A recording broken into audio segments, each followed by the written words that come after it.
chance, welcome for today's session. We are seeing chapter 12 electricity lesson.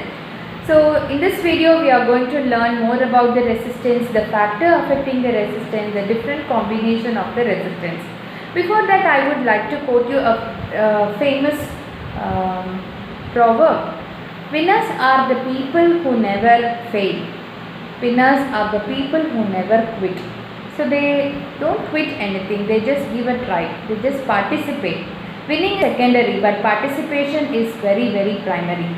So I have given a letter writing a week before, very few letters I received, and those who have submitted your letters are really amazing and you are in the right track. So it's a time for your appreciation.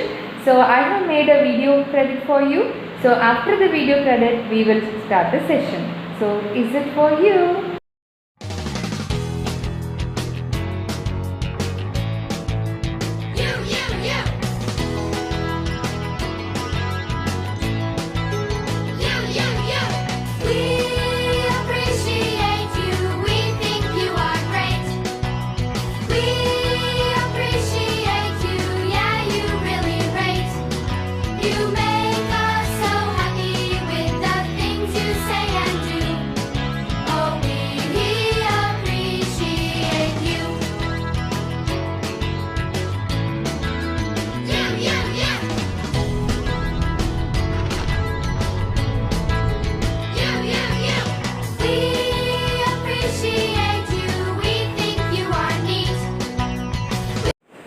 Let us move on to our topic, resistance. So children, imagine that you are in the break period. Now what you do in the break period, you just go for a restroom, you have some water, you play with each other in the ground. And now bell gets over, now you are moving towards your class. So everyone now has to fit into the corridor, which is very narrow than to that of the ground. So even somebody will be bumping into each other. And now imagine that you are entering into your classroom, whereas there will be a restriction, only one or two can pass at a time. This is an exact scenario for the movement of electrons as well. So the field is considered to be the conductor, the classroom is to be considered as the insulator. So in the conductor, there is a low resistance, you are free to move. Whereas in the insulator there is a restriction, high restriction, where only one or two can pass. And in between the corridor is compared to that of the resistors. So resistor is an electrical component which controls the flow of current. It is a device which is used to control the flow of current. So now see a picture here. When there is a no resistor, there is a large current, and when there is a resistor in the circuit, there is a very small amount of current passing through. So now we will see what are the factors that affect the resistance. So the factors affecting resistance, that is the resistance of a conductor, depend on its length, cross-sectional area, material and its temperature. First, the total length of the wire will affect the amount of resistance. So see, in this case, when a conductor of length L is taken, the resistance is equal to R. In this case, I have taken another one length, so the total length is 2L and the total resistance equals to R. So this means that the resistance of the conductor is directly proportional to its length of the conductor. So the second is the resistance dependent on the area of the cross section. Now you see that movement of the marble in a rectangular path, this is exactly same as the electrons moving in an electrical wire. So what happens now, it took about 6 seconds to pass the marbles from one end to the other end. The second is that here you can see I have increased the area is being increased, and you see the movement of the marbles now. So it took only nearly 3 seconds to pass from one end to the other end. So it means R is inversely proportional to the area of the conductor. So means when the area is increasing, the resistance value is decreasing, and vice versa. Now the next is how the resistance get affected with that of the materials. Not all the materials are created equal in terms of their conductive ability. Some are very good conductors, some are better conductors. So here is an activity to show you there is a difference in that of the conductivity in a material. So first is the copper rod connected with a battery, a switch and an ammeter using connecting wires. So now when the switch is on, you can see the ammeter reading now.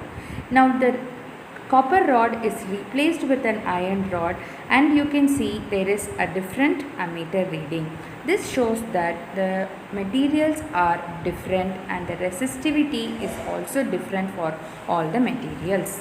So now let us see how the resistance is depending on the temperature of the conductor. So now we know that in a conductor the atoms are fixed and only the electrons are moving from one place to the other. So in a circuit, when the temperature is less, the atoms are fixed and only the electrons are moving. But when the temperature is increased, the atoms are set in the vibration which dashes with the electron.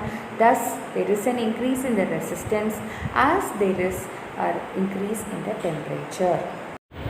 So now let us see the mathematical calculation of this. So first is resistance R is directly proportional to that of its length. So I am keeping this as equation number 1. The second one is resistance is inversely proportional to that of the area of the cross section, which is equation number 2. So now I am combining this both equation. So I get R is proportional to L by A. So in physics, what did we do? In order to remove the proportionality, we just introduce a constant. So R is equal to, here I am introducing a constant called rho. So L by E, where rho is pronounced as RHO, which is the resistivity of a conductor.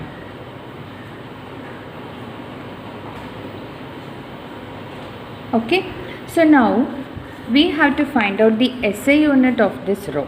So how you will find out the SI unit of this rho? Now see, keeping this rho here, I am bringing this L by A to this side. So when I bring this L by A to this side, it becomes the ulta, that is A by L. So R A by L is equal to rho. So now say me the units for this. So resistance R is ohm, area is meter square and the length is meter. So this 1 m and here 1 m is cancelled. Therefore, the SI unit of rho is ohm meter. Electrical resistivity is a characteristic property of the material and it is used in comparing various materials on the basis of their ability to conduct electric currents. High resistivity means it is considered to be the poor conductors. So now see the tabular column here, the conductors and the alloys are having very less resistivity in the range of 10 to the power minus 8 to the 10 to the power of minus 6. Whereas in the insulator you can see the range is very high, that is the resistivity is very high in the range of 10 to the power 10 to the 10 to the power 12. Alloys are generally having very low resistivity which do not oxidize or burn even in the high temperature, and the tungsten is a filament which is used in the electric bulbs for this reason. So far we were seeing very simple electrical circuits. So the next we will move on, we will progress from simple circuits to mildly complex circuits. So we will be connecting 2 or 3 resistors, the different combination of the resistors in the electrical circuit following the same principles of electrical potential difference, current and the resistance. So we are going to see the resistors to be combined in a series connection as well as in the parallel connection, which we will see in our upcoming video. So that's all for today's session. I will wind up this session with a riddle. So are you ready?